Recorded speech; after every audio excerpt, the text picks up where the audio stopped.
the Apple Vision Pro is here, and shocker, you're going to be spending a ton more than the $3,500 that they quoted. Let's dive into it. So we'll start with the buying experience of this. Like everything else Apple, it's designed to make you climb up the price ladder. You're never going to pay what they quoted at the unveiling last year. So we go to pre-order. They start with this super elaborate step where they want you to scan your face with your iPhone so they know which piece will fit your face better. The whole thing here is to make you feel like you're owning the device, and it'll make you more inclined to purchase it. So once we do that, we could scroll down a little bit and we get at the first major snag, which applies to a lot of the population and myself included. The fact that I need corrective lenses. So considering the fact that I need normal prescription, that would immediately add $149 to the cost of this, right? So we're already at $3,650. Climb down a little bit more and 256 gigabytes is bullshit, right? So we need to go to at least 512 gigs, but more likely 1 terabyte.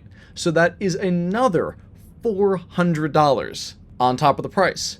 So now we're at $4,050 if we need the readers. And then this is an expensive device, right? So you're going to want to insure it. That'll be for the low price of $500 a year. So it doesn't cost $3,500. It actually costs $4,550 plus tax, which if we look quickly, let's go with like New York state tax, right? So 4,550 times 1.08. This device actually costs basically $5,000 for the first year of use. That is insanity.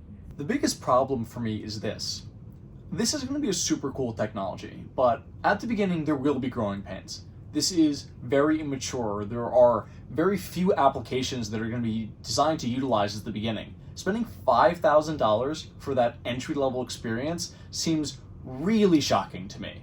As you could get like a top-end Mac, or better yet, a really capable PC for that same price. I do totally understand that this is the flagship, the starting device, but I do think Apple really missed the mark on the pricing with this one. If you get the $3,500 model, again, that's assuming that you don't need corrective lenses, it's not going to be that capable.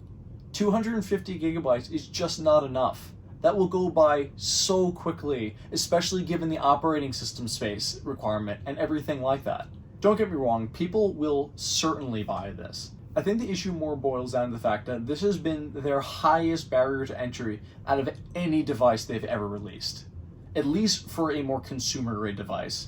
The Mac Pro workstation is a different conversation altogether.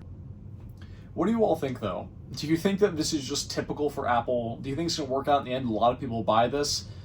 I think probably not, because this price is going to be really out of reach from most Americans and of course most people globally.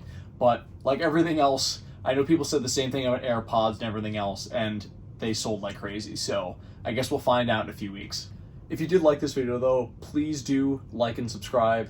It helps me out so much, and I look forward to looking more into this device with you all in the future.